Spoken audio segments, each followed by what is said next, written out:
Lagat must go. Maandamano ya vuma jijini Nairobi, huku Wakenya wakiendelea kupinga mauaji ya Ojwang. Karibu kwenye taarifa zetu za Lazo D Media, na kuomba uchukue sekunde yako moja upige subscription.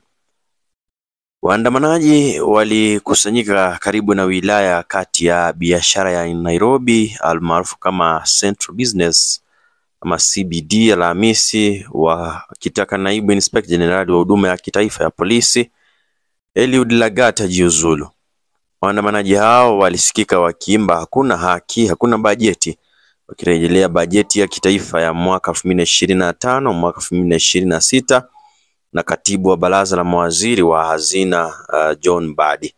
Huku kukiwa na nyimbo za Lagat lazima aondoke, waandamanaji hao wametaka haki itendeke kwa Albert Ojwang, mwalimu na mwanablog aliyeuliwa Jumapili baada ya chapisho la mtandao wa kijamii kudaiwa kukashifu DIG Eliud Lagat. Ndizo taarifa za hivi sasa, lakini hivi sasa tunavyozungumza hali ya sintofahamu inaendelea katika mji ule wa Nairobi.